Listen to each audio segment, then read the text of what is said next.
Okay, we're on. We'll let John in since we're just about to begin. Okay, welcome everyone.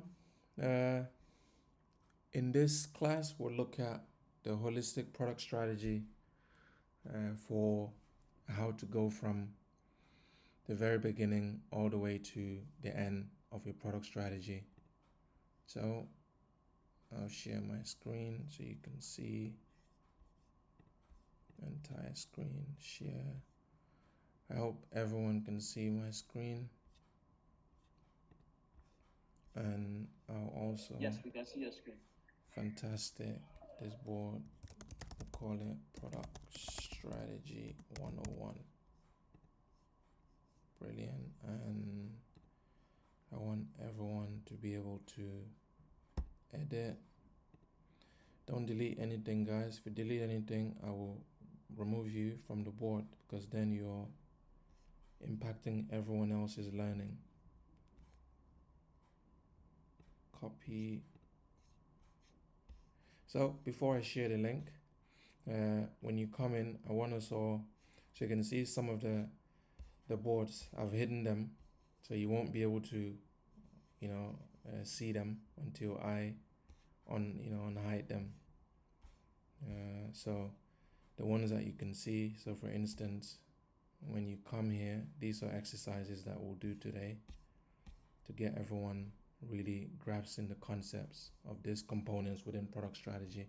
So the key thing we'll be using today, we'll be going through Choice Connect. That's our product. That's the product we've chosen. This is what we're going to try and create a product strategy for.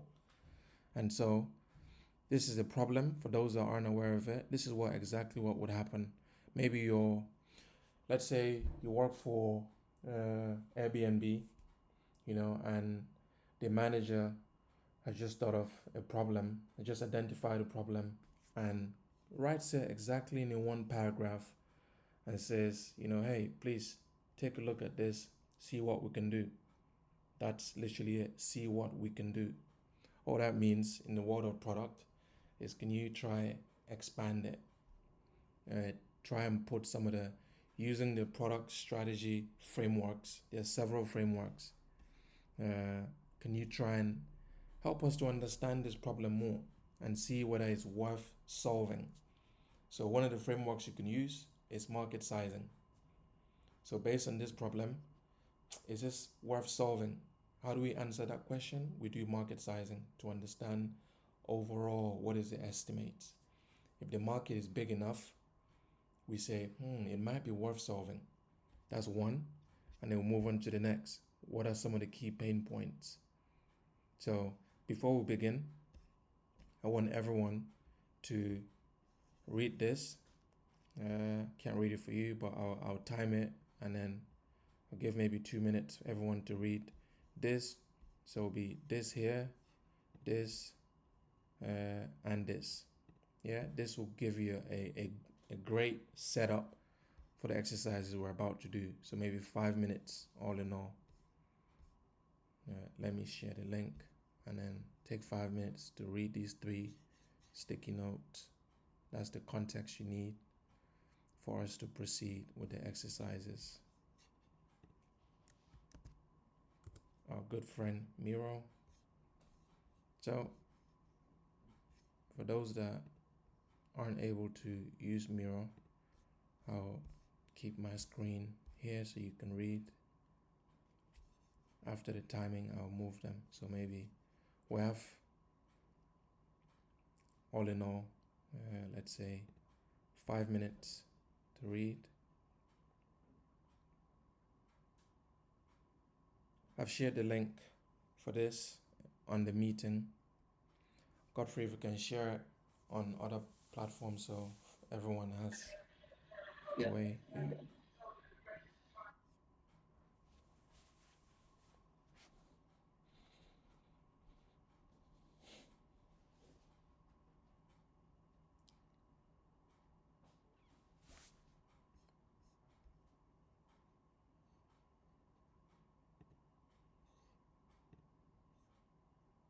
This is where we should be reading, guys.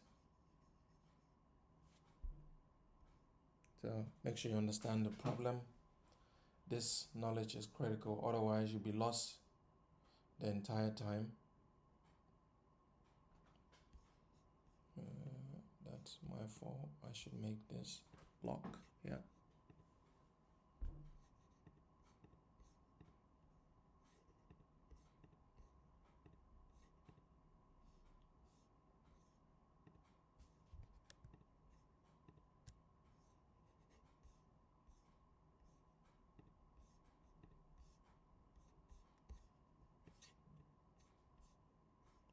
Visiting researcher, you should be reading.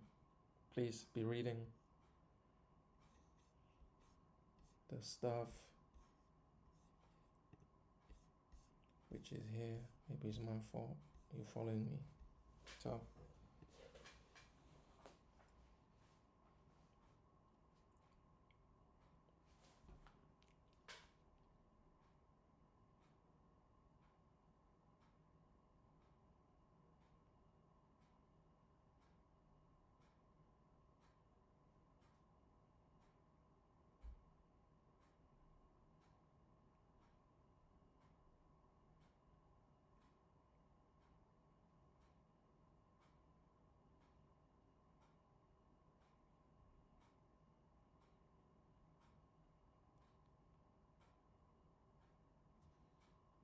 okay, that's 2 minutes. That's enough.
Okay. Do we all understand it?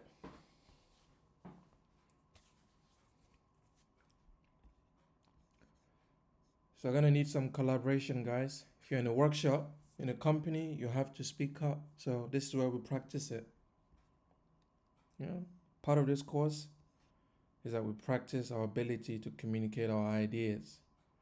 That's critical. If you're a great product manager that doesn't know how to communicate, oftentimes when times are hard, you're the first to be fired.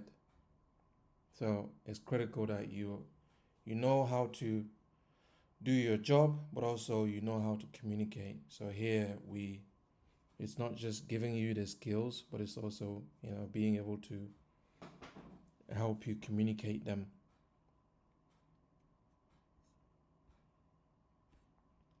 Okay, I'm going to assume we're all clear on the problem. So here we have essentially summarizing the problem, why chores connect, what is it that we're trying to address.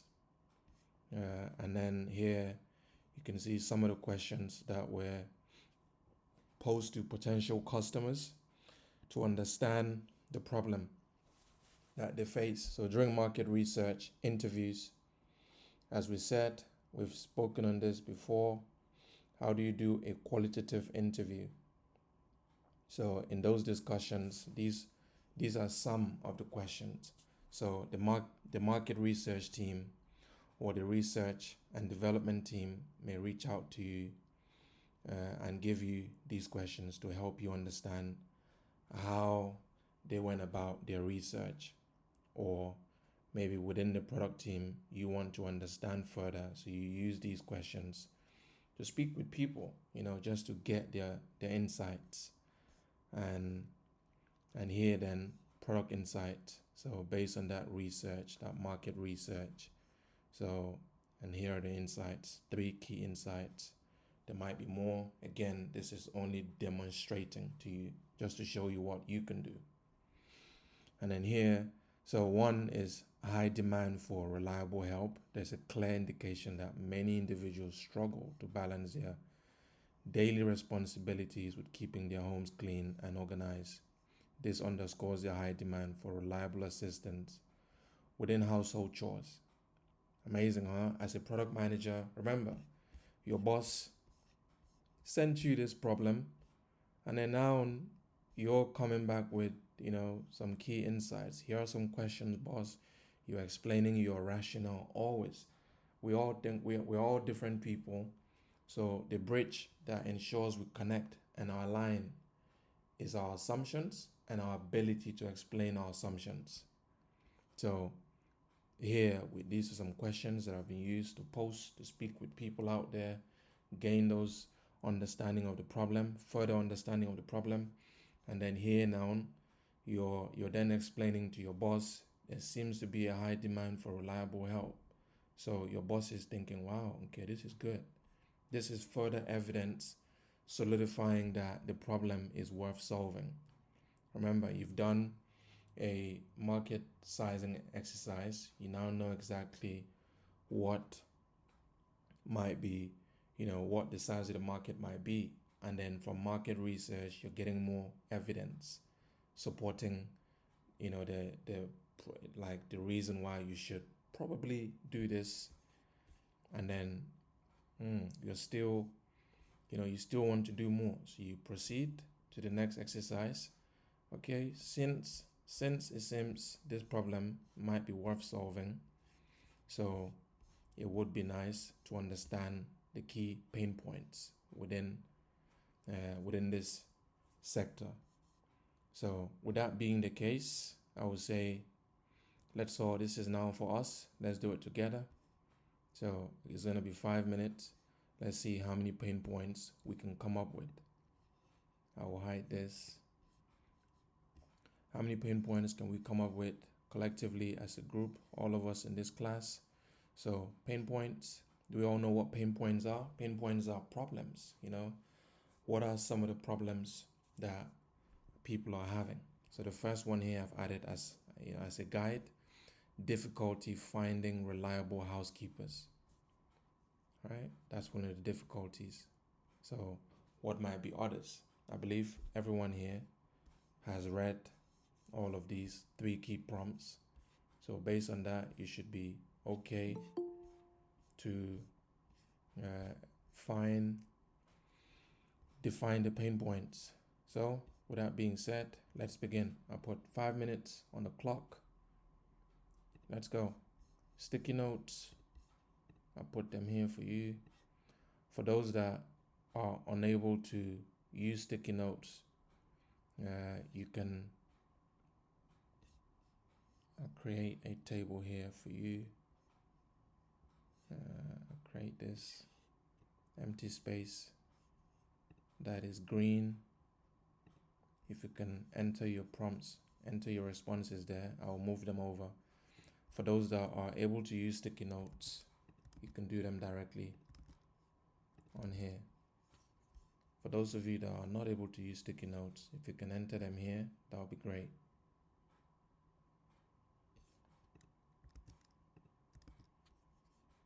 Okay, 4 minutes left, guys. Let's go.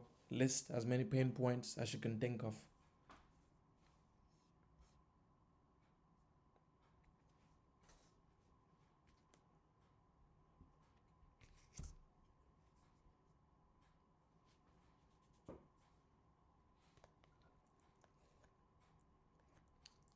Hello, please can you share the link?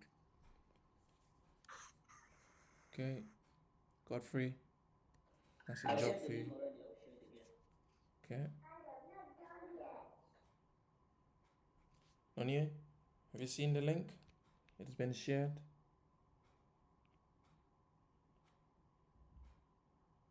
Yes, I have the Okay. link. Thank you.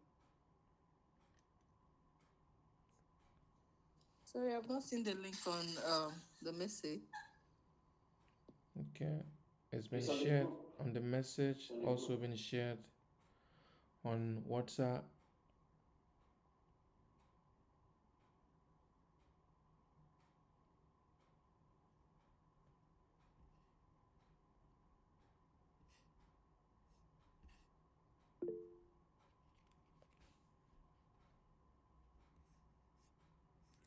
Guys, I don't want this board to be messy.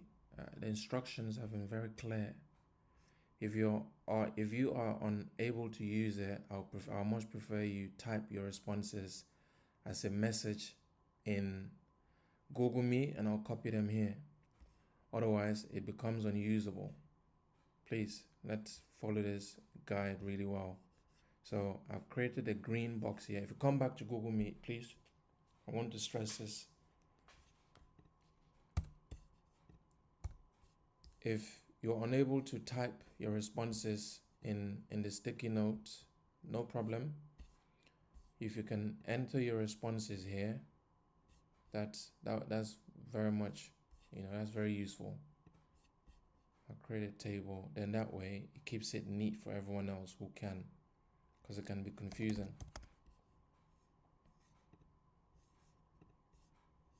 So I've added a table here. If you click on the table, I know this is meant to be pain points, so I will know how to use them.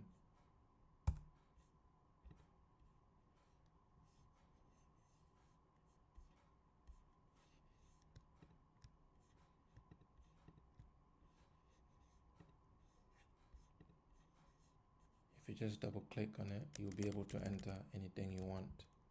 If you double click on any of the columns, you'll be able to enter. Otherwise, if you can type your response as a message, whether on WhatsApp, whichever format, I'll be able to copy it to a sticky note. This is what happens in real life workshops in any company you join. If you're unable to enter your messages in the sticky notes, it's not an issue at all. There are usually multitudes of options given, and everyone uses them. I've been in companies where people don't know how to use Miro, and nobody was fired. It's a tool that you learn in your own time. That's how it's always been.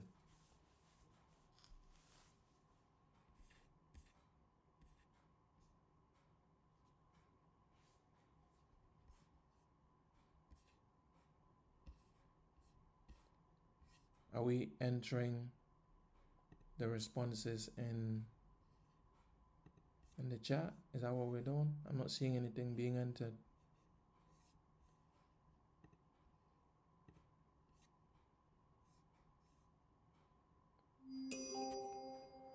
Okay, time is up. Sorry, I don't know. I can't find my board. Okay. Are you That's using a phone or laptop? that's fine. No, you're sorry. We have a lot to do today. I really don't want us. This is the last day we have on product strategy. I really have to keep going. See all of these. So if you're unable to use it, that's fine. I will say enter them in, send them as a message to any of the platforms, whether it's on WhatsApp, whether it's as a message on here, or on WhatsApp, on Slack. But we must be done with this today. Otherwise, we'll fall behind. So you have 3 platforms to be able to send your exercises. Godfrey, if you can reshare the link again, share it on all platforms, please. Okay. Okay, that's pain point exercise done. No one entered anything, so I assume that you weren't able to. That's fine. So I did some here. Again, if you're unable to access Miro and my screen, I am sharing my screen on Google Meet, so you can just see my screen. So pain points, as I said, pain points are problems that people are having. What are some of the problems? The number 1 problem, difficulty finding reliable housekeepers. Why is that a pain point? Because people are finding it difficult to find reliable housekeepers. And now with our platform, guess what? We're going to allow people to find housekeepers because they will be able to list themselves and make themselves available.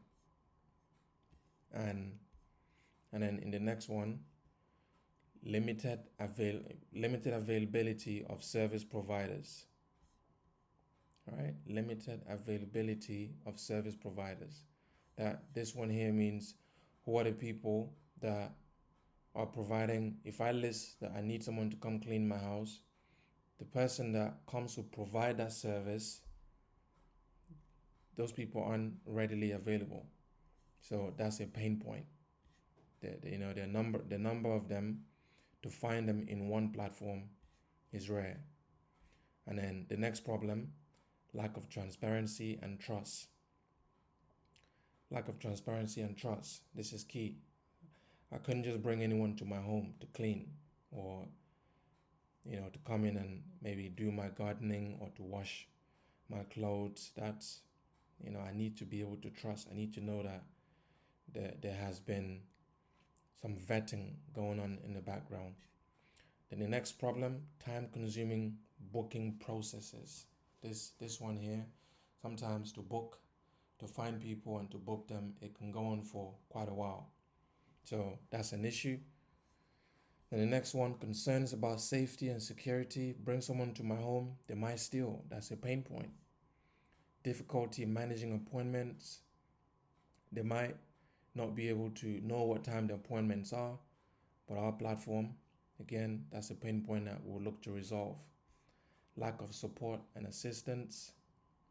Are we supporting people, really well? Because it seems that currently users are finding it difficult to feel supported. So these are the pain points. There might be more. There might be many more, maybe 50 or so pain points. These are the key ones. So when you identify pain points, you need to think of a potential solution for it. So you say, pain point number 1, difficulty finding reliable housekeepers. What might be a solution? A solution for this might be to implement a robust search and filtering system that allows users to find housekeepers based on criteria such as location, availability, ratings, and review. Doesn't that resolve that pain point? that you can come on our platform and you'll be able to find housekeepers based on criteria that matter to you. Location, I might want to. There's no need of a platform that shows me housekeepers in Abuja, for example. I live in Lagos. I want to be able to see housekeepers in Lagos. Anyone that lives outside of Lagos is pointless. I'm not going to be able to use them. So, or I want to see those that are available right now. There's no point showing me people that are unavailable. So being able to search based on these criteria, that's something. So here's a pain point. Here's how we hope to resolve it. And then now to the next one, limited availability of service providers, okay, in our platform to be able to recruit and onboard a diverse pool of housekeepers to ensure that users have access to a variety of service providers with different skills and availability. So again, being able to come in a platform that has various service providers. If you're looking for someone to do your gardening, not to worry, we have them here. If you're looking for someone to come in and do your maybe repairs, maybe come in and wash your clothes or clean the house, regardless of the service that you need, we have providers. Providers are people. Yeah, service providers. They come in and provide the service that you need. So that's how we handle that pain point. And then lack of transparency and trust. How do we deal with such a pain point? We plan to implement a review and rating system that allows users to leave feedback on housekeepers' performance, helping to build trust and credibility within the community. So if a housekeeper comes and is terrible, we can leave reviews. And again, we hope that that's a currency that would reduce issues, and in turn will help to build trust. There are several ways that some people may be able to now buy those reviews. So again, down the line, you can further refine the solution. But for now, let's say all things being equal, reviews cannot be gamified, because if as a housekeeper I can tell you pay me 200 naira for something, 200 naira for every hour that I stay, and as a result that's a discount that would allow you to give me a really amazing review. You're gaming the system. The system is meant for you to give positive reviews only when someone is amazing, and if they're terrible, you leave a terrible review. Then if someone else comes to use this housekeeper, they will know exactly what they're getting. And that's the whole point of the transparency and trust. I trust that the ratings and review are accurate, and therefore if I get someone who's 5-star, I expect a 5-star service. If someone who has a 5-star service have a 5-star review, is not really good, and I hire them, then that makes it doesn't give me confidence, and it leaves me feeling a little bit cheated, and I won't really have much trust. Okay, we move on now. Time-consuming booking process. That's the problem. We plan to streamline the booking process with a user-friendly interface that allows users to schedule appointments and manage booking quickly and easily. Yeah, that's how we plan to overcome this problem. And then concerns about safety and security. We plan to implement a verification process for both service providers and users. Critical. There's no point in just thinking of service providers as being the bad ones, because some users will play around as well. And so we include a background checks and ID verification to ensure that everyone is who they say they are. There's no point bringing service providers to some users who are not who they are. They may kill someone. So again, we have to convert, we have to do checks on everyone. Okay, difficulty in managing appointments, to be able to integrate, to calendar. That's a feature that will allow everyone to be able to see what time the appointments are and, receive relevant reminders and then coordinate effectively. So if I'm expecting someone to come at 5 p.m., they know that they have an appointment with me at 5 p.m. and me in turn, I will be able to honor that appointment. I think we had someone waiting. Okay. Person left. That's fine. And then I think that's enough. I hope you get the gist of this framework. The pain point frameworks hopes to help you highlight, call out all of the potential problems that users are having or might be having that you foresee. This is about foresight. Lack of transparency and trust is a pain point. And then on the solution side, you provide how you might address that. Okay, now let's move on to our next framework, which is persona. So personas, as we've seen the last 2 weeks that we've been doing this, we've seen that personas essentially they help you to group the wider population into potential, so you have you can produce a bunch of personas for different reasons. So here, for instance, this one here is known as someone. So you categorize personas, just like we're all different. You have some people that like, in terms of food, for example, you have some people that like yam, you have some people that like plantain. So in terms of food, you call those personas. So your yam lovers, what are their characteristics of yam lovers? For plantain lovers, what are the characteristics? That's what personas mean. So you categorize them into groups and then you try to define it. And so anyone in the world that you meet and they tell you they like yam, you can compare against your persona and say, I knew it. Yam lovers, these guys, they love carbohydrate.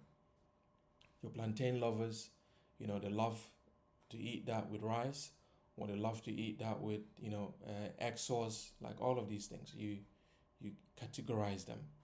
Now, when you're building products, you're building software, you think in terms of how can I judge, how can I group the wider population? So you come with categories, and those categories would allow everyone will fall. You try to use these so everyone will fall into a category. The wider population will fall into a category. And in this case, today we're going to practice using, we'll practice using this one, which is the retired persona.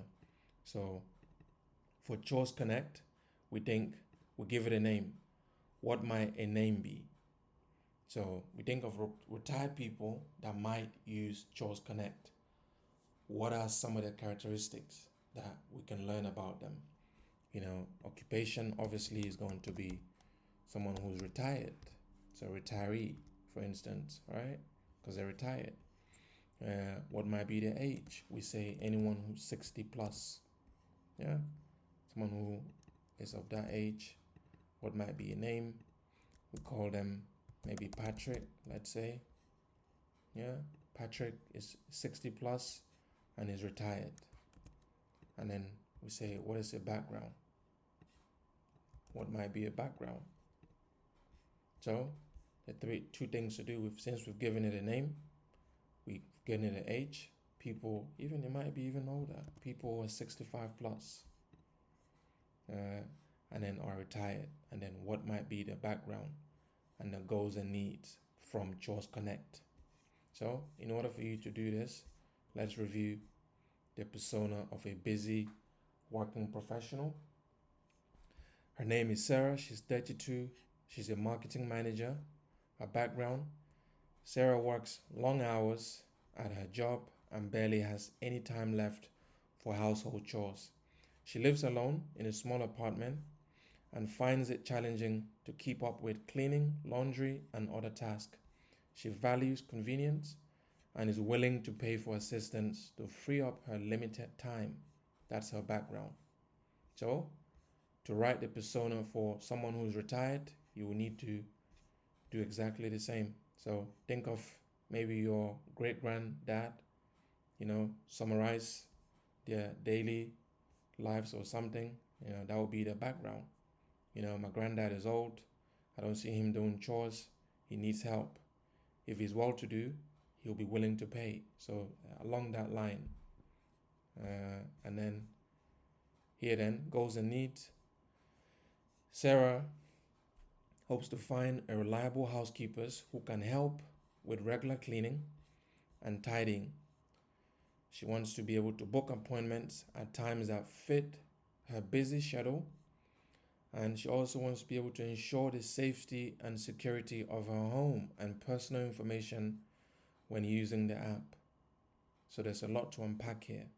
She cares about her safety, the safety of her home, and the safety of her personal information when using the app.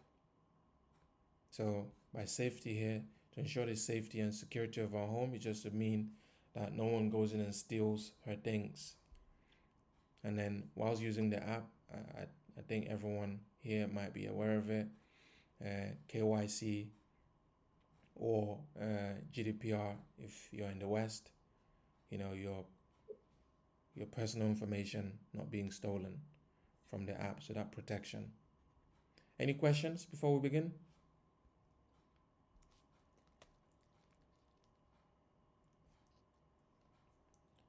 Awesome. So that's how we build a persona. So again, just to reiterate, the purpose of building a persona is to be able to categorize and group the population to say, for those people that are really busy, I don't care if they're lawyers, they're marketers, whatever they may be, engineers, politicians, whoever it may be, anyone that can identify as a busy working professional, that person will share the similar pain points that Sarah has. That person will, may live alone, may live with a partner, and just doesn't have time to be able to do housekeeping. So they would want to utilize Chores Connect to do that. Yeah, that's what a persona is, to be able to group those people. So here then, there are several retired individuals. Now let's come up with a background that we can describe them, and then also come up with their goals and needs. So again, for those that are unable to use sticky notes, so the first thing to do is a background. Come up with a background.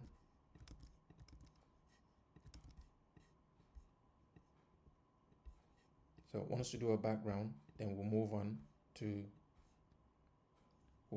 to goals and needs. So let's see if we can come up with a background for retired people. Use this as an example. You've seen how it's been articulated here. Just a story. We must be great storytellers. Yeah. Think of, maybe an elderly person that you know, and let that help you to come up with a story on the background for why they might use Chores Connect. If you are unable to use a sticky note, you can write a message to any of the platforms: Slack, WhatsApp, Google Meet. Just paste it here in the channel, and I'll be able to copy it. So use either of those.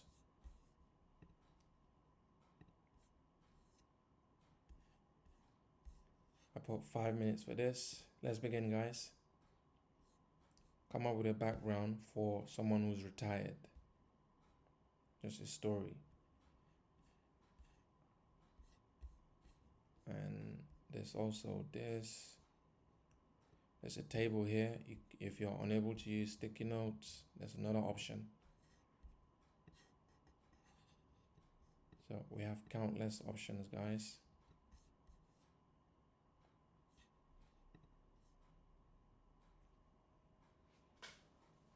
Four and a half minutes left. Let's engage with this exercise, guys. I want everyone to be able to say, yes, I know how to create a product strategy. If you have questions, ask them away.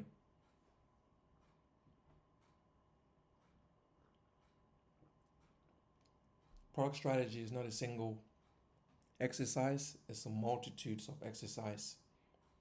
As I said earlier, you might join a company and all they want you to focus on is to help them build personas. So you should be able to say, yes, I know how to build personas, I can do that.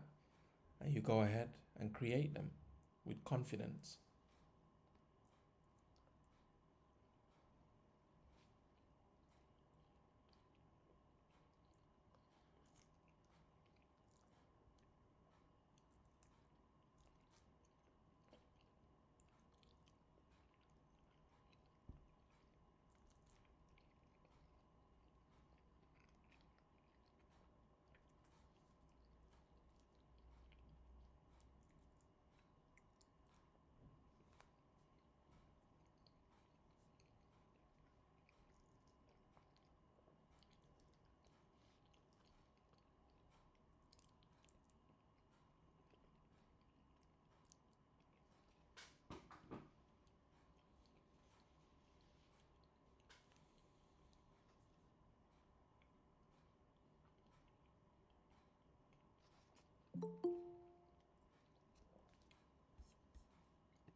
Okay, let's dive in.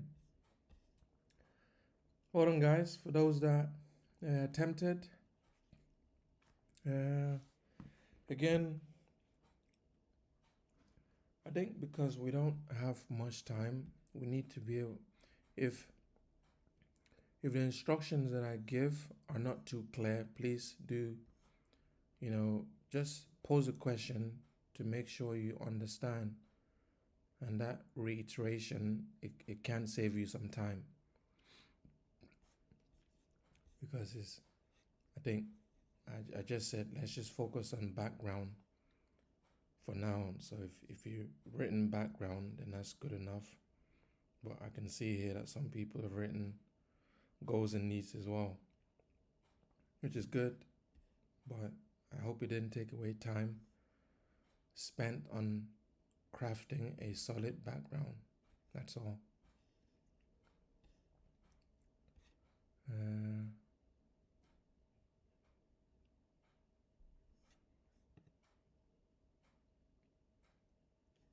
So if we can review Lucy here, okay, I'll go through what I can see here. So someone has written one. Finance director at a bank. In the background, single, busy working class mom of 4, all under the age of 13. She's finding it incredibly, you can't see that, but that might mean difficult. And staying on top of work and personal life, so is in need of assistance in the house. Very, very good background. It summarizes, I think this person understands it. It really summarizes what a background means. Because this background, I guarantee you, if you find single moms out there who are facing similar challenges, they'll fit right in. And that's the whole essence of a persona. A persona allows you to be able to speak for a group of people. You can say, yes, people who face these problems, that would benefit from a solution that hopes to address that problem. That's the whole essence of a persona. So whoever wrote this, brilliant. And then we look at this background. John is retired, but again, whoever wrote it, brilliant. But in terms of what the exercise was to create a persona for someone that's retired. Yeah. And we did say here 65 plus. Lucy is 45. So if this was an exams, this person, you've answered a perfect question, but for a different, you've given a really great answer, 10 out of 10, but for a different question. So in the grand scheme of things, you'll be getting a 0. Yeah. So whilst it's a great response, it really is, I love it, but it doesn't answer the question that was posed. Yeah. This is for creating a persona for someone that's retired. Lucy is not retired. Lucy is 45. So again, being able to follow instructions is critical. Part of being a product manager is that your attention to detail is impeccable. Please, there's some left in the chat box. Okay, I'll review them shortly.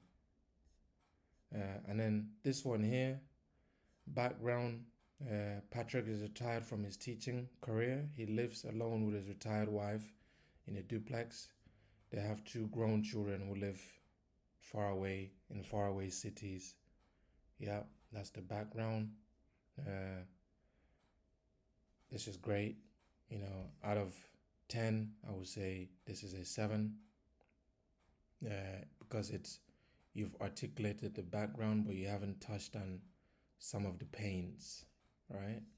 If you look at the one that we had here, for example, for someone who's of a working professional, she lives alone. Yes, you've touched on that. You've not touched on, for instance, she values convenience. Some of these you can easily copy them and just replace. She values convenience and is willing to pay for assistance to free up her limited time. That's a need. What is her need? Like what might drive people in this background, what might drive them to join such a platform as Chores Connect. So I think 3, no, I say 4. Just that extra need, then this will be perfect. But this is a great attempt. Well done.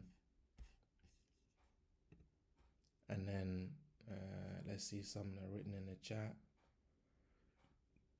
Okay, Lucy is retired nurse, quite elderly, and have a health challenge. She needs company during the day and a processional handy person to do the role of a helper male. This is perfect. You've touched on everything I just alluded to. You've touched on, well done, Justine. You touched on who she is, touched on even an additional, she needs company, but also a handy person would be great, and why. Thank you. Yeah, so very, very good. You've also specified time. This is a solid background. That's what we mean by background. Tell us about this person that might be representative of, the population. Yeah, and then Gordner. Peter is a retired military man. My granddad is asthmatic patient. He needs help with cleaning and chores. Kindly avoid dust because his medial issues. Peter is a retired military man. Kindly avoid dust. You've given. Yeah. This one here, we're gonna say you've gotten the essence of the persona, just missing.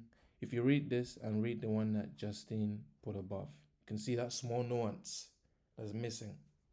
And that small nuance is like digging a little bit further to reach and say, he's like he would value someone that can come in and help around the house. That just being able to state it, don't assume it. State it. Because if you state it, then that makes the persona complete. Then whatever solutions you then come up with are not being assumed. They're based on what has been stated in personas. So that's to improve this. I would say you've stated here to kindly avoid dust, but even before here to say he would like someone to come in and help. He needs help with cleaning. You've stated it here, cleaning around the house, and he's willing to pay whatever is needed. So perhaps, say 4.5 out of 5. Yeah. So really good. You've stated it here that he needs help with cleaning. He needs help with cleaning and chores around the house. That's great. You've also stated that they should avoid some issues around, so that's good. So it's just that additional, is he willing to pay? Just having that extra there, that's also good. So as much information as you can provide, really, but otherwise really good. Well done. Thank you. That's okay. Awesome. I love what I've just seen, guys. That's a great attempt. So tells me that we're clear on what personas are, and in terms of needs, you've also stated it in there. So here we'll just be extrapolating some of your responses in background and writing them out in the needs section. For the sake of time, I'm going to do a reveal here, see if you can see an example that I put. So I said his name is Mike, age 72, he's retired. Mike is a retired widow who lives alone in her home, while she used to manage her household chores and with ease. She now finds it incredibly, well, it shouldn't be Mike, maybe give a different name. Let's say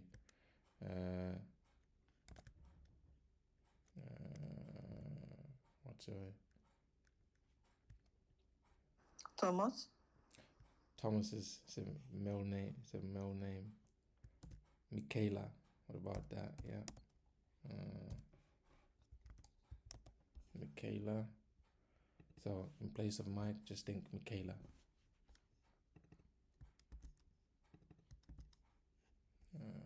Mike, Michaela. Okay, so she's retired. She values her independence and prefers to stay in her own home, but she recognizes the need for occasional assistance with the task like heavy cleaning, yard work, and maintenance. So you can see that's the background, and that's what you all did there. You did it really well, to be able to state what what her current state is. She lives alone. Where does she live? And then what she values. You've stated that, in yours, and you've also stated what help she might need. That's perfect. And then you move on next, which is goals and needs. She wants to find trustworthy and reliable housekeepers who can assist with tasks that Michaela can no longer manage on her own. So again, what does she want to do? She wants to be able to bring people to help her and ensure that some of those things which we stated in persona, like heavy cleaning, she wants to bring people to come help her with that. And she also values her privacy and security when using the app, so she doesn't want her data to be stolen. And also financial information. When she makes payment, she doesn't want that to be exposed, otherwise she might fall prey to fraud and stuff. So that's what a persona looks like. So should you go in any company and they say, hey, Ogonna, could you help create maybe 3 or 4 personas for the product strategy we're trying to create? I think Tom is dealing with the market sizing. We want you to just help us with the product, with the personas, and then someone else is going to look at the value proposition. You should say, yeah, sure, no problem, I'll do that. And then you go ahead, because you've done it here, you should be able to now go ahead and do that. Exactly what you did here. You come up with, what is the title of the persona?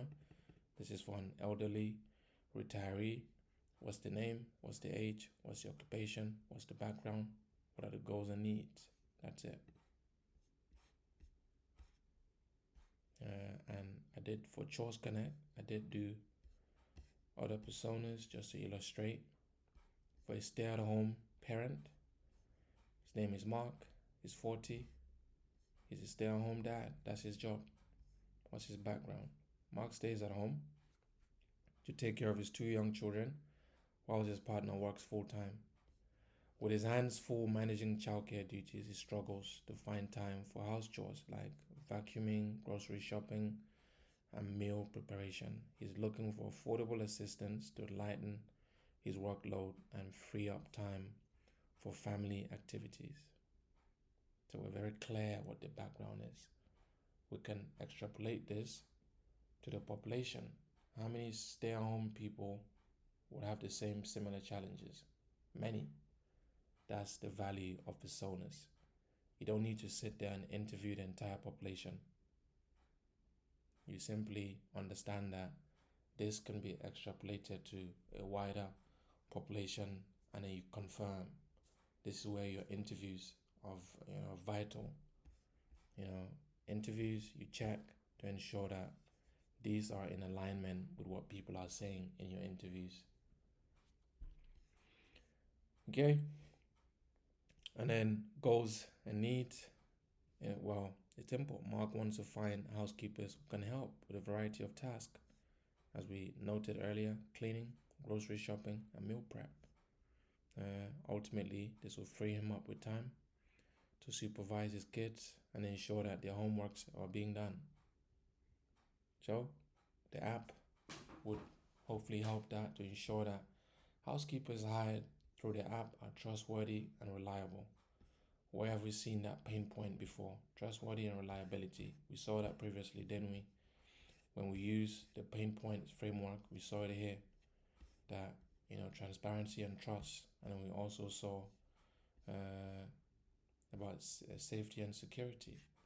So in our persona now, we're seeing that that's something that stay-at-home parents would value. Again, I also did a third persona. No, okay. And then this is repetition of that, so we can delete that. But yes, to make the point, you could see that they are, if you look at all of these personas, they're very similar, and that's how they're meant to be. You can see that you're literally following a template. Name, age, occupation, background, goals and needs, and the same thing. All that's different is the context within them. And that's why to create this, if your manager tasks you with this, it's not something they expect within 2-3 hours. They expect that you do your research. You get involved, you speak to the marketing team to understand what pain points, or it might be that you try to come up with pain points, and then you read, a summary like this, and then you think on it, you ponder, and then you start crafting the personas. You write the first one, and then you review it, you edit, and then you move on to the next one. You come back, you edit again until you have maybe 4 or 5, and then you're happy with them, and you can share for feedback. So you continue to optimize them. That's how you create these. So whilst it looks simple, it can take you up to, maybe a day, 2, maybe even 3 days to create ones that you can say they're perfect and you're happy with them. Any questions on this?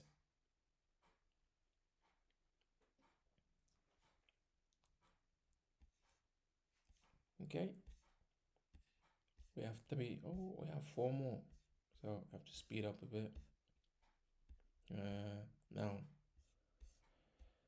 so we've understood our personas, we've looked at the pain points, we've read the problem, we've seen some more deeper insights, we've seen some product insights from the marketing team.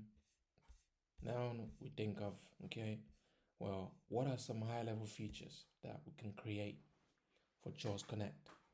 What are some capabilities or features, however you want to call them, that we can have on this app? So let's take 5 minutes to list them out.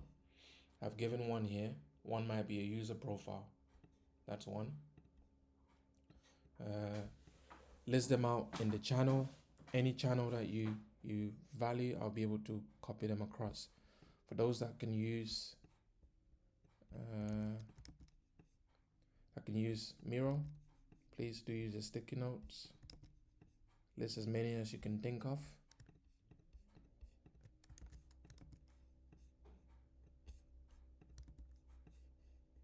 So again, just to iterate the exercise, this is features. Yeah, I want to know what features that you think we might be able to produce and give to our customers to use. So put them here, send them to Google Meet, chat, send them on Slack, WhatsApp, whichever platform you find easier, and I'll be able to move them here. Again, I'll also bring our good friend, if you think this is easier, put it in the table and I'll copy it across.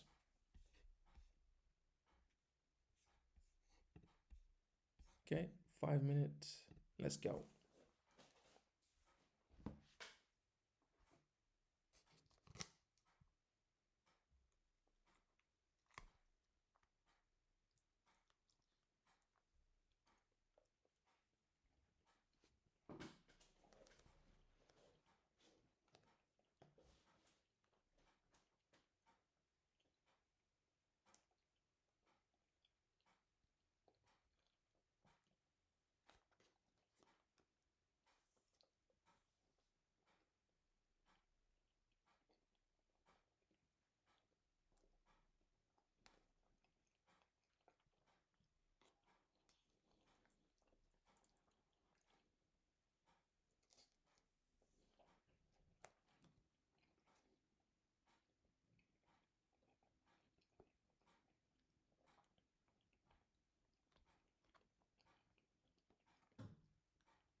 وسيدنا.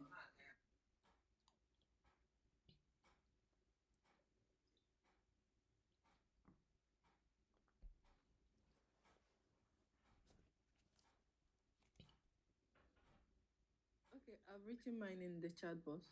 Okay. I'll copy them across.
Send a message across, please.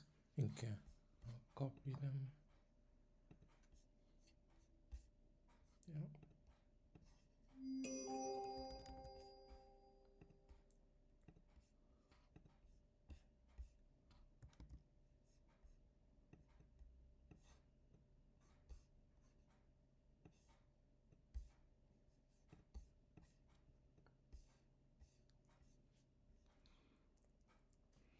Okay, that's time up. So let's review. So these are some of the key capabilities that our app could have. I can see here we have user profile. Some people being able to create a profile for themselves, and that profile then would have personal details, so you can see. So you can further break them down if you wish to. So there's several ways to do this. So you have user verification, fantastic. We've deduced that from the pain points that we looked at earlier. We have also deduced this from the personas. These were some of the needs that people were having, the complaints that they had. Friendly user interface, brilliant. We need it to be, but a friendly user interface is not a capability. This is more as a result of. This is what our UI and UX people would help us with. Secure payment is a capability, will be, but it's not a feature. It's a description. Secure payment, that comes as a result of implementing features. Filter options is a capability, something that will have to be implemented. We can physically click on it. Anything that that doesn't have that kind of abstract thinking in it, it's not a capability. Okay, I hope that's clear. That these are these are more descriptive. And customer complaint. Again, this one we have it there already. customer reviews and ratings, you can see that this might be in terms, if you look at the tactical side that we looked at a few weeks back, we looked at creating epics and we looked at creating user stories. So this here might be an epic, and then you will have several user stories to fulfill this. Yeah, customer complaint, the same thing. Filter, you could have several user stories written. I hope if I gave everyone this, you'll be able to create several user stories. That's known as unpacking. To unpack it, to deduce all of the user stories that could be written to fulfill this requirement. The same thing goes for user verification. What are all of the things that we can do to ensure that verification is done? This is what BAs will do. BAs, or in workshops, BAs will lead those workshops to unpack, to go to the detail. This is very high level. So they will take it and go to the detail and ensure that everyone understands, and then we'll start unpacking and creating several thousands of user stories that will then go into sprint development. So oftentimes this is what we at product, this is what we do. Choose a cleaner. It's a very low level detail. Nevertheless, it's still a feature to be able to choose one cleaner. You could have various, so you just choose one. To be able to feedback, to be able to go on contact us, blogs, FAQs. These are all live chat. These are all great features. Biodata, we know that's profile related. Again, education, that's somewhat profile related as well. Category of chores, that's a feature. Region, where are you based? Time, allocation, estimate. Payment method, when you're paying, we need to be able to allow you to select your choice of payment. We need to allow people to be able to review. So, well done guys. That's a great understanding of what features are. So you can see it's a journey, right? We started from having an overview, from trying to understand the problem, and then we went on to let's understand the problem further. So we elicited all of the pain points that users might be having, and then we provided some of the solutions of how we would address them. And then we say, okay, let's do a persona. Let's understand who are some of the people that might use our platforms. We say retired people, and we justified it well with having the age, occupation, the background, the goals and needs for several, I think 3 key personas. You could have more personas if you want. So there isn't a minimum that you should have. There isn't like, you should have 3 or 4. That's subjective to you. You can say, okay, I think 5 would be enough, or I think 3 will be enough. So it's all subjective there. Or your manager may say, actually, let's get more. I think to persuade the team, we need to have at least 4 personas. So as a PM, you are a master persuader. You must always be, ready to persuade. So you need information in order to persuade people why you've done what you've done, because you will be challenged. Okay, so you've done this. That's great. Now I can show you what I had. Again, to be a master persuader, how you articulate your information is critical. You need to be able to, put it in a way that everyone can read and immediately it makes sense. If you have to be there to explain it all the time, that's problematic. So if I was to send this over to people, there's a level of understanding that I would expect them to be able to show. So if I say, for instance, user profile, I think someone is moving this. That's my fault. I should have locked it. Okay. Locked. Yeah. Go ahead now. You can zoom in and out. Okay. User profile. So to allow users to create profiles with information about themselves, including their location, skills, availability, and rates. Search and filter. Implement a robust search functionality so users can find housekeepers based on criteria such as location, availability, ratings, and services offered. Reviews and ratings. Allow users to leave reviews and ratings for housekeepers they've hired, which can help build trust and credibility within the community. So you can see. So that level of description there, it's also very good. I understand that I only ask us to provide the high level features like this, which is good. But that's if you join a company and they gave you personas and gave you all the details and say, please, could you deduce some of the high level features that we could implement?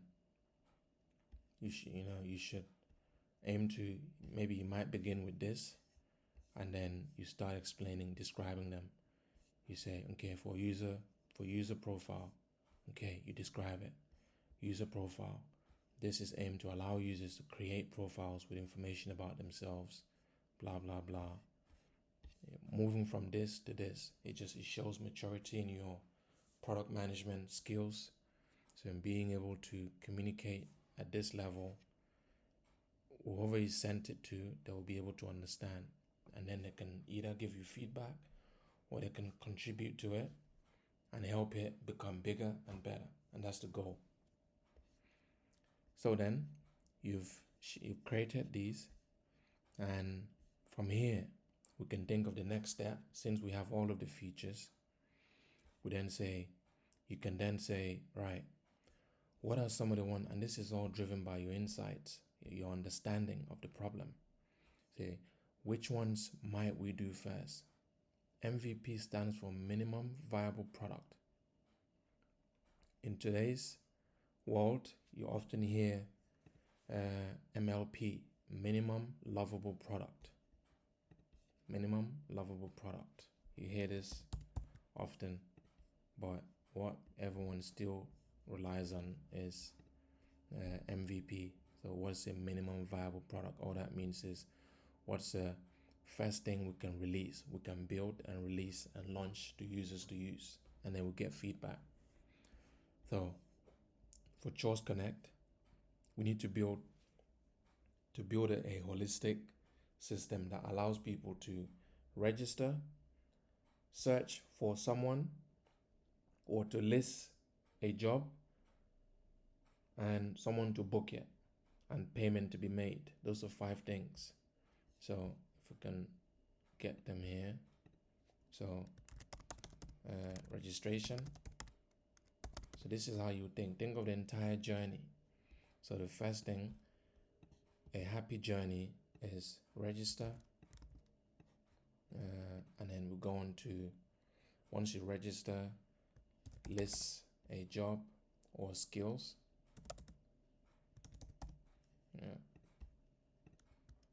List a job that you need,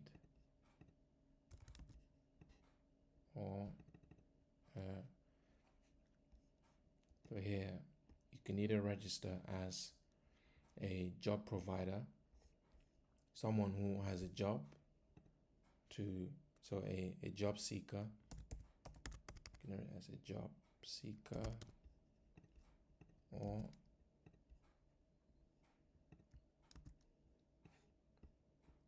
I say service provider. I'm calling these out because I know it can get quite abstract. So maybe let's change this to user. So user is someone that, it might be that retired individual, or it might be me, a busy professional. I need someone to come help me clean at home. I can register. I might be someone who needs money, so I can also register. And when I register, if I'm someone who needs, I can list a job. If I'm someone who I'm looking, make myself available. So create a service provider, service provider post. So I make a post and I share that I'm available and I would love to, I would love to be hired. So that being the case, then we say once you do that, and then I need to be able to, depending on how you look at it, if I am the service provider, I see a job, I need to be able to search and book for jobs. Search and book jobs. Yeah. Search and book jobs. I see one has been listed to come and do gardening. I find it, I say, yes, I have the skills, I go ahead and book. Or if I'm a user, I go into people that have posted profiles on themselves. They're great at ironing. I like, maybe the second person. I think their post, it speaks to me. And then, so after that process, then we need to be able to make payment. Yeah. And payment to the platform, and then withdraw. Yeah, you withdraw money from the platform to your bank. So all payments are made to the platform and you can withdraw. Again, this is a business process decision. However money is withdrawn, for now just think of it as make payment and then withdraw money.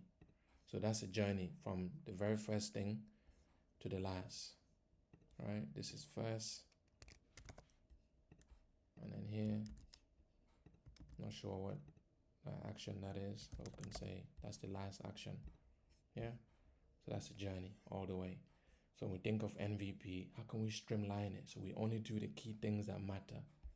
We don't want to do things that at the moment won't really add value to users from the onset. So we think of registration then. So user profile, does that matter? Not so much. So we can streamline it and say we add, and this is part of our road mapping. We can say light registration, being really straightforward and simple. It's not, like creating, it's literally register with your email and phone number, and that's it.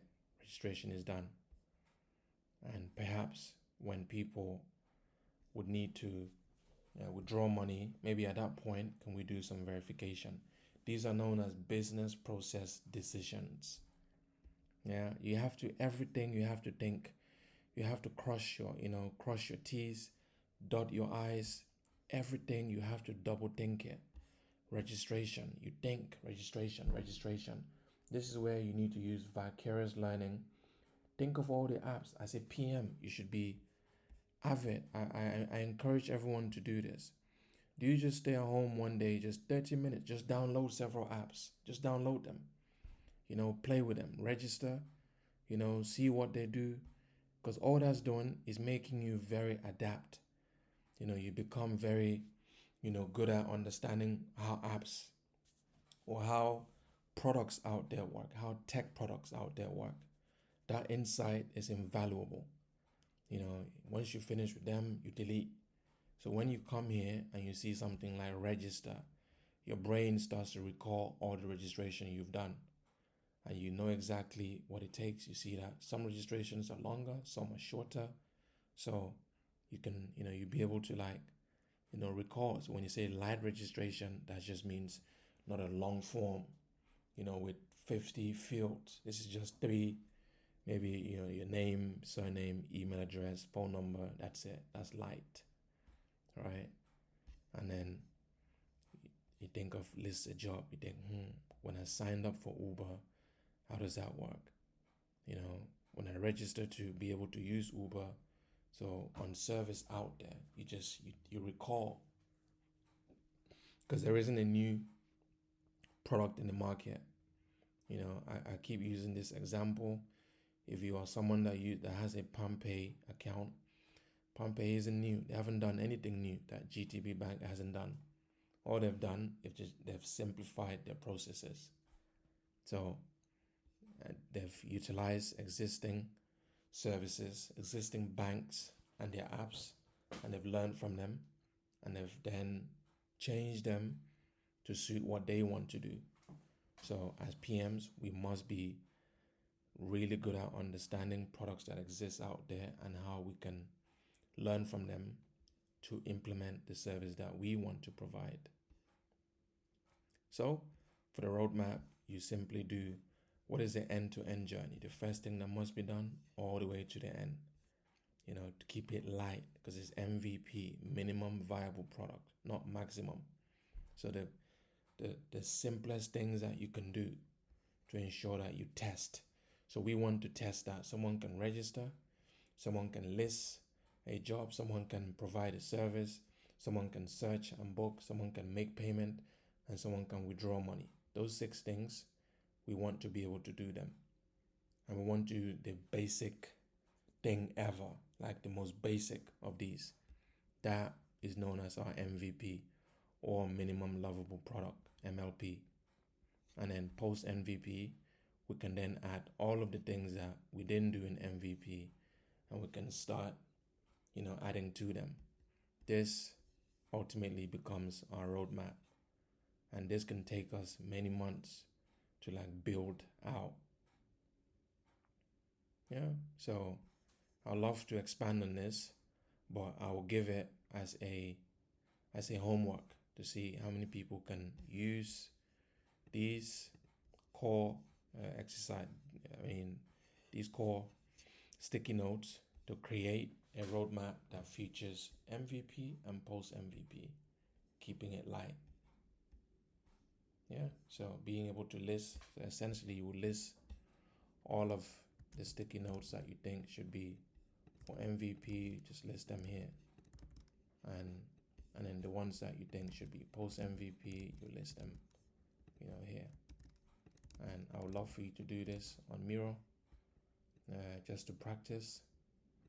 If you can, that's great. If you're unable to, you can do this in a table format in a Google Drive as well.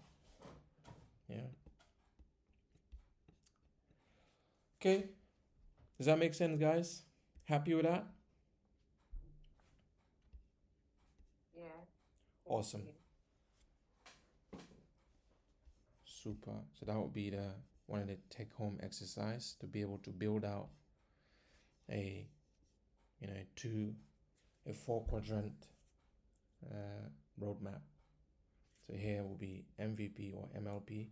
Here will be post MVP, and then you list out all of your features. Let me remove this. You list out all the features that you believe might be done for MVP, and then everything else you list them out as after MVP. We'll deal with them.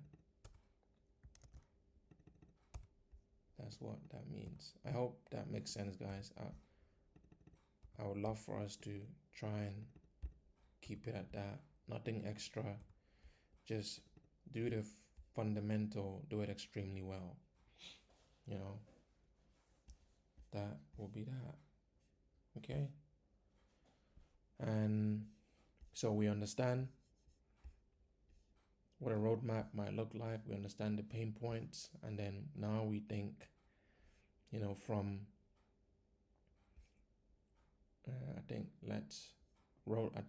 in terms of value proposition, I believe we all should understand that. I don't want to spend time on this, so maybe I'll just share what I wrote.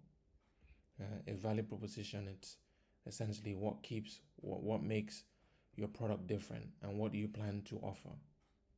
So what you plan to offer, you might say Chores Connect, something like this, and this you don't have to do. This is not this is like a worded value proposition. But essentially, if your boss says, could you come up with a value proposition for Chores Connect? You would just say, yeah, sure, fine. And all that means, your boss is saying, find some key things that make Chores Connect different about this service, what makes our service different to whatever exists out there in the world. So you say, well, I think the pillars that we should stand Chores Connect is, so what are the pillars that we should stand Chores Connect? That's what value proposition stands for. That's what it means essentially. So find reliable help, browse vetted housekeepers with reviews and ratings. We all should really be clear with this now because we've been seeing it in all of the things we've looked at so far. Flexible scheduling, trusted providers, easy booking, dedicated support. These are the pillars of Chores Connect. Pillars just means these are the things that make us amazing. This is what makes us stand out. This is why we are awesome. This is why we would be, what makes, someone says, what is the value proposition of TikTok?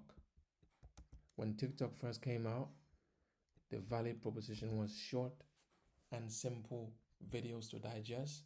All you see is videos.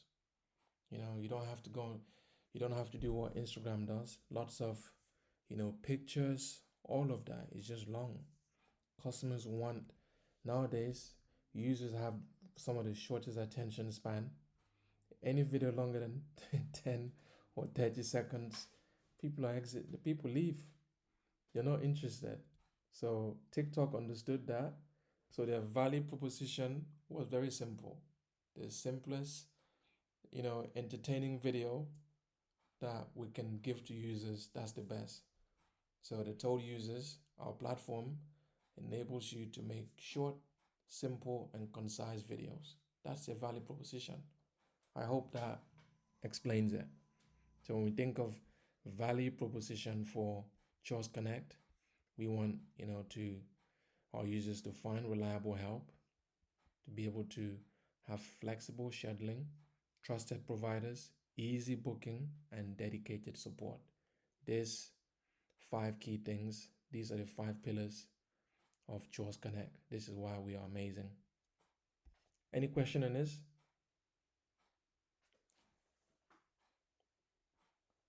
So if you were asked to make a value proposition for a product you've just joined, you should just think all they're asking me to do is to, summarize what our value proposition, like what are the key pillars of our product.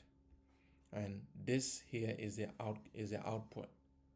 But for you to reach this point, you will have to write, you can create you have to do lots of research, and that research is simply, reading what you have. So what's the problem? You understand the problem, and then you dive on the pain points. You understand the solutions of the pain points. All of that is giving you knowledge that arms you with the descriptions necessary to be able to produce the value proposition. And above here, you have the high level features. All of that is giving you that insight to be able to produce this. Okay. And this is another exercise as a PM you might be asked to do, which is a competitive research. This can take months, and you might be asked to do something like this, which is, okay, for all of the features that you've identified, we identified features here together. So for all of these features, let's compare how the market currently does. So we think of search and filtering. Chores Connect, how do we do that? We are proposing a robust search and filtering system based on location, availability, ratings, and reviews. Fantastic. Okay. Our current competitor A, how do they do it? So we go on our competitors, we see how they do it, we review it, and then we say, well, they have a basic search functionality with limited filtering options. Therefore, we can see that our approach is superior. That makes us happy. We look at competitor B. Wow, we can see that they have advanced search with filters for specific services experience level, and pricing. Is that, we compare, is that better than ours? Maybe it looks about the same in terms of value to users.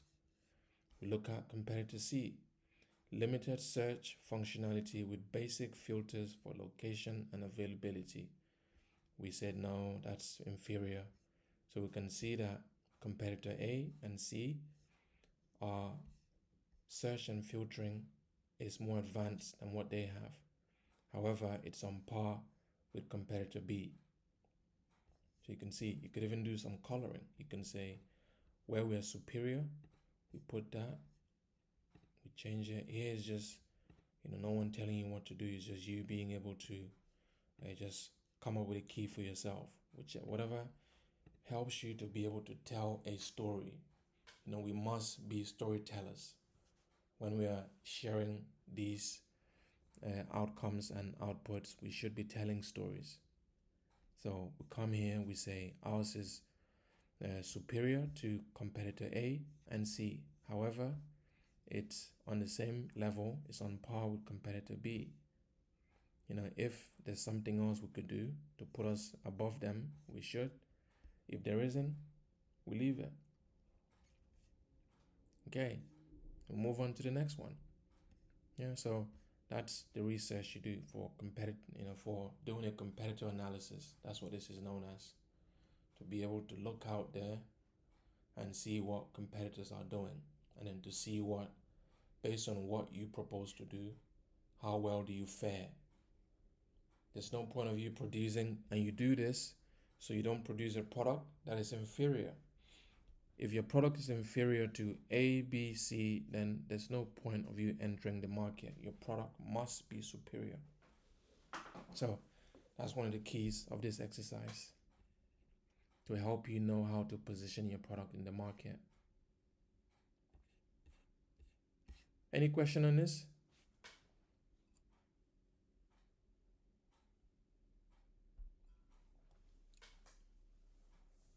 Awesome.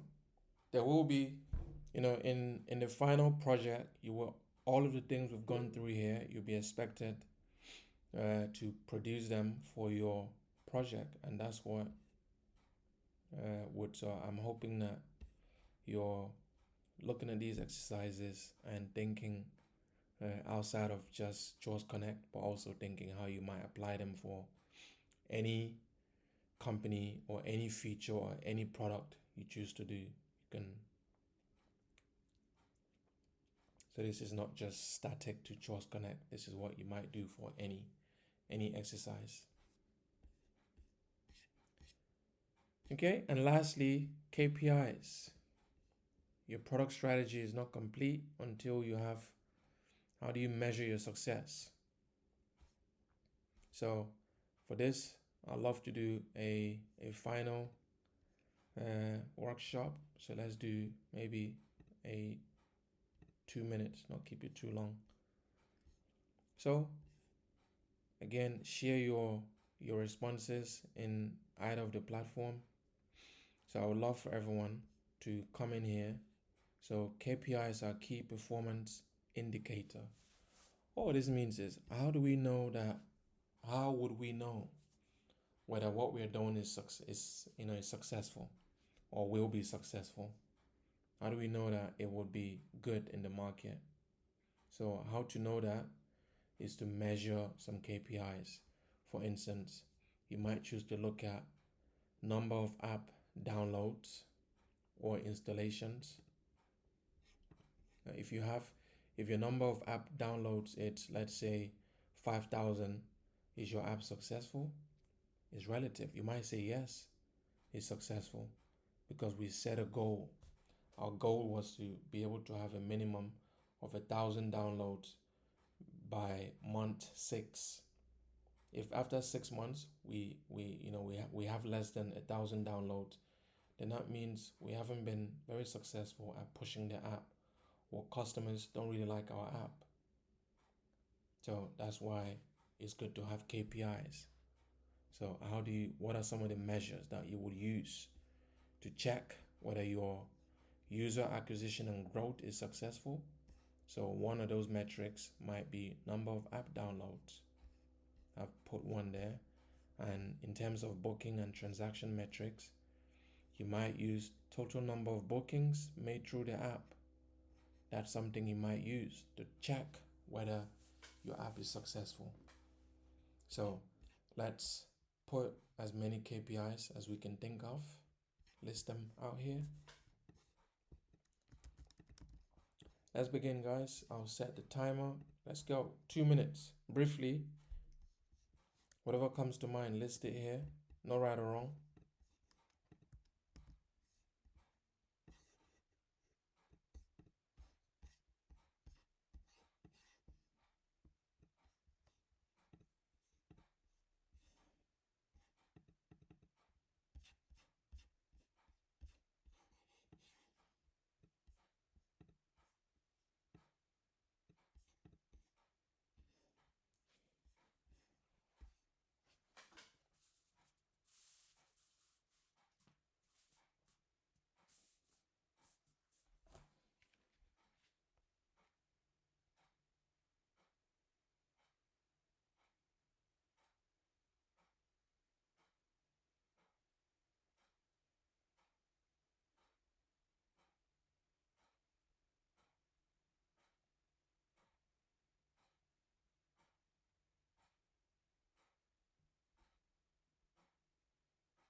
Okay, awesome. So then, I hope guys wrote some. It's just to see that you can do it. That's the key. To see that you understand it. That is the key to this. So let's check the chat. See what we have. Same on messages. Yes, I've seen Justine. Thank you. Number of users, frequency of payments, use of service, rating and review. Fantastic. Yeah, well done. That's good. And we look here. Let's see what everyone has.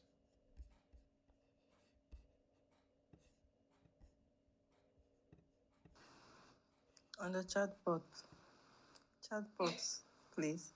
Ah, yes. Yeah. Where chat? What? Which chat did you send to? Okay, Uh, I've seen now. Total number of payment made through the app. Yes. Number of users, number of reviews. Awesome. That's brilliant.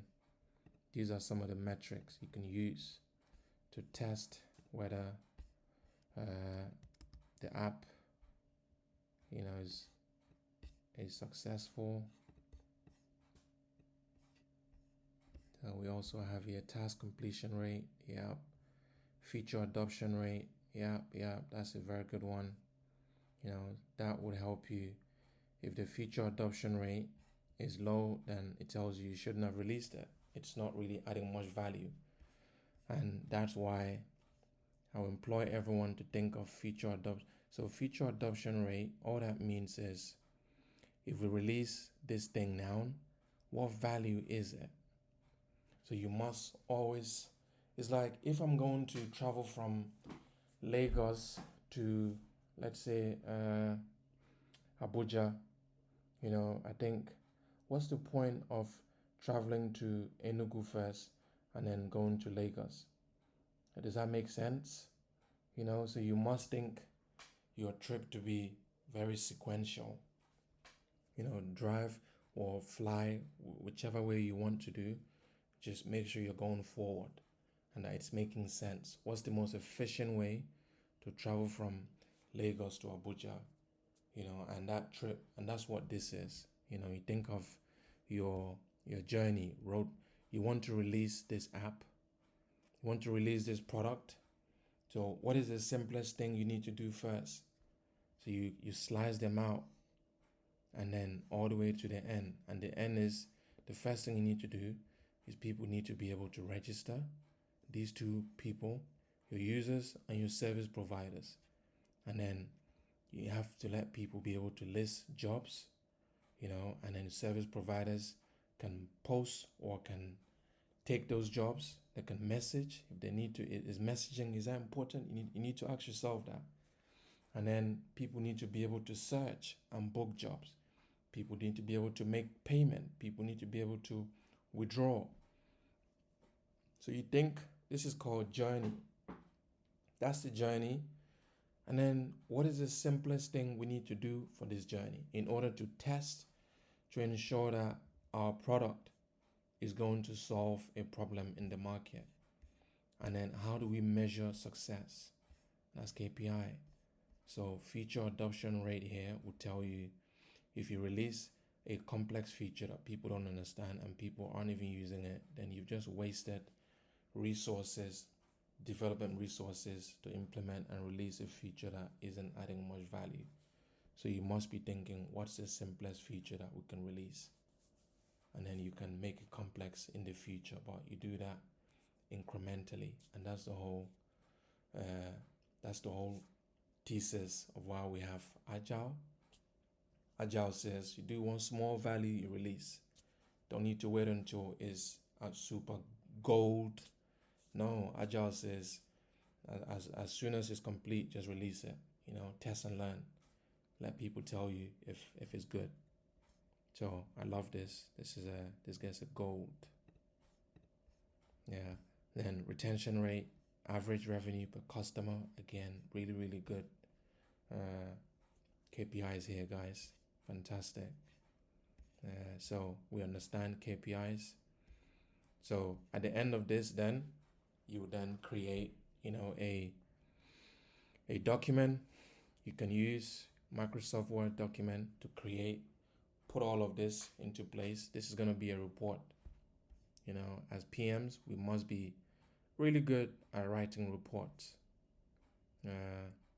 So at the end of this, we'll create a report and I will share a template for the project in the end that we'll all do, so we can use that. But essentially, create a report and using that template, and that is your product strategy. You can share this with anyone and they will understand what you've done there, and people can give you feedback.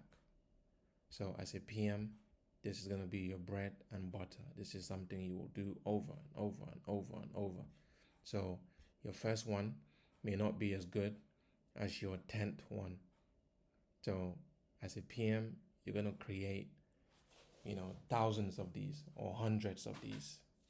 So the more you create them, the better you are. So with your first one, don't worry if it's not what you think it should be. Just as long as you have that growth mindset of just saying, hey, I'm going to learn, I'm going to get better. And that's all you need to have. Perfection will never exist, because you will always, improvise and you will always improve. So don't worry about perfection. Just, learn. That's the key. And this is the end of our product strategy. I hope this has been useful for everyone. I'll give exercise for you then to practice doing everything we've done here today.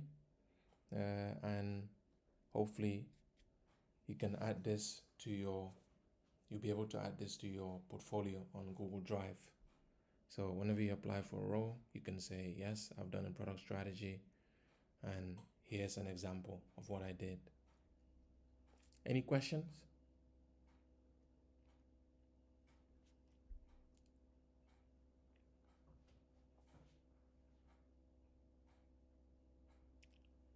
Okay, so we come to the end now of product strategy. So there'll be 2 exercises that I will share. The first one, I want everyone to attempt prioritizing this particular exercise. I'll convert it into a document. I think initially I thought maybe we'll use Miro, but Miro always gives us problems. So I'll convert it into a document and share with everyone. And then I'll also give an exercise that would allow you to practice all of the frameworks that we've gone through today. So creating personas, creating pain points and solutions, creating high-level capabilities, creating a value proposition, and creating a competitive analysis, and some KPIs. So I'll also have example. I'll compile all of these today and put in a document, and then you can use that as a guide to help you in yours. That is the end of our class for today, and yeah,